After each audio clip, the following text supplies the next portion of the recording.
ন্যায় বিচার প্রতিষ্ঠায় মূল লক্ষ্য হবে বলে জানালেন নতুন attorney general barrister Ruhul Quddus কাজল।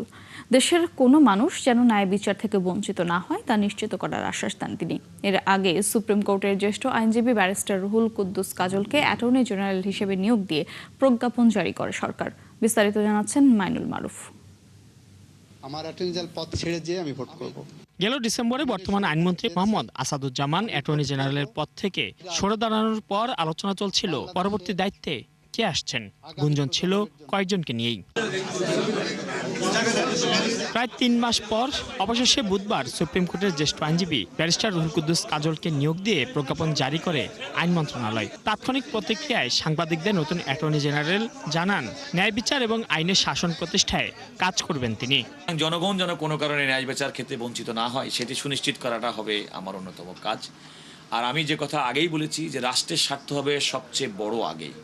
অপটিক্যাল ব্রাইটেনার, কালার গার্ড এবং ডার্ট লক সমৃদ্ধ অ্যাডভান্স ফর্মুলায় এলো নতুন রে ডিটারজেন্ট পাউডার। এবং এই জনগণ তার থেকে বিচ্ছিন্ন কেউ নাই। সুতরাং মানুষের ন্যায় বিচার প্রাপ্তির ক্ষেত্রে আমার অতীতে যেভাবে আমি অত্যন্ত প্রবক্তা হিসেবে এগুলোর পক্ষে বলেছি, আমি আমার কার্যক্রম পরিচালনার ক্ষেত্রেও সেগুলো বাস্তবে রূপ দেব ইনশাআল্লাহ। অ্যাটর্নি জেনারেল অফিস ঘিরে সকল অনিয়ম দূর করার আশ্বাস দেন রাষ্ট্রের প্রধানই আইন কর্মকর্তা। আমি চেষ্টা করব যে অ্যাটর্নি জেনারেল অফিসের সার্ভিসে যারা দায়িত্ব পালন করবেন তারা একই ধরনের নীতি নৈতিকতা সততাই মানদণ্ডে উত্তীর্ণ হবেন।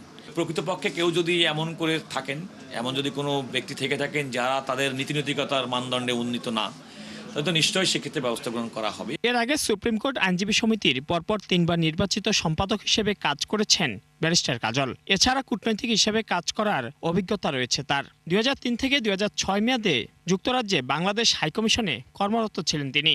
ছাত্র জীবনে যুক্ত ছিলেন সাংবাদিকতার সঙ্গে। মাইনুল মারুফ, 71, ঢাকা।